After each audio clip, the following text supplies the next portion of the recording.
Did you hear about the major recalls at Tesla? I mean, they were major. At least that's what the media wants you to think.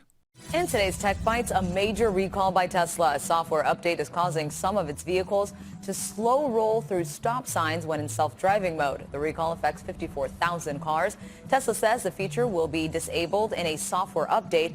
In December, the company agreed to fix its software because it allowed video games to be played while cars were in motion. Some Teslas apparently roll through stop signs. Now, if I were Elon Musk, I'd have a conversation with that software engineer. But it's not really a big deal. It's actually a 5-minute code fix. It just looks bad.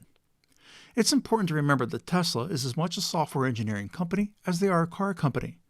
Teslas aren't cars in the legacy sense. They're rolling robots. The reporter also lets you know that the company's going to fix the issue that allows the occupants to play video games while driving.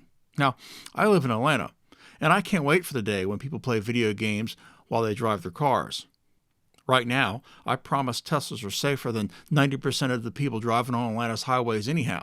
Here's another reporter regurgitating the same soundbite. In today's Tech Bites, a major safety recall by Tesla. 475,000 vehicles are affected. The more serious issue concerns Model S sedans. A defective latch may cause the front trunk to open while the car is moving. The other affects rear-view cameras on some Model 3s. He also points out there's a defective latch that may cause the front trunk to open while the car is moving. Now, there's not been a single case of this occurring, but it could happen and it should be fixed. In the next segment, one of the more informed and saner Wall Street analysts, Dan Ives, talks about the impact of these recalls. Now, for a laugh, watch the reaction to Dan's comments by the reporter. This week, you wrote that Tesla shares could gain 30% in the next 12 months as robust demand in China and new factories in the U.S. and Germany spur growth. We're going to get to that in just a second. I want to start, though, with this recall. Investors are basically saying this isn't a concern. Do you agree?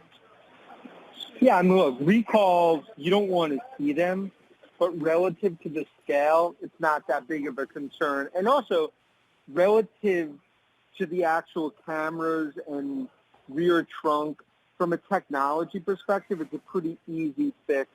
And that's why investors are kind of shaking this off as more noise rather than something broader.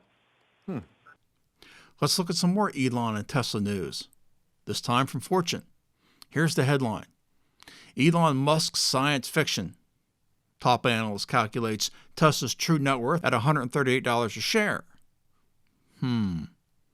Top analyst? Who's he work for? Chase? Sachs? Stanley? Let's find out where this top analyst works. He works for New Constructs. Now there's a financial powerhouse. I've never heard of him. I'm guessing you've never heard of him either. But Fortune wants you to believe he's a top analyst. The guy's website looks like it was created by a freshman on a high school HTML project. Here's what this top analyst had to say. Musk's promise of riches from non-EV businesses are only getting more and more outlandish. Remember the Cybertruck FSD, paradigm-shifting battery technology, solar panels, and now robots? None of these forays, charges his top analyst, has produced meaningful profits. So what? None of them have produced meaningful insights or profits. I wonder if this top analyst knows that Tesla owns the global EV market. I wonder if he knows that all Teslas are sold out for the next 6 months. I wonder if he knows that FSD is almost in production, and Tesla's charging owners $200 a month for it. How would you like to have some of that FSD money that, according to this top analyst, has produced nothing meaningful? So, top analysts, if you're listening, then maybe you should short Tesla. Now, that's cost some people some money. I mean, some real top people on Wall Street, like $35 billion so far, in their careers. But if you're so sure of your opinion, then put your money where your mouth is. Short them. Here's some real-world insight for you. Don't bet against Elon. Thanks for watching. Don't forget to subscribe. I appreciate it, and we'll see you soon.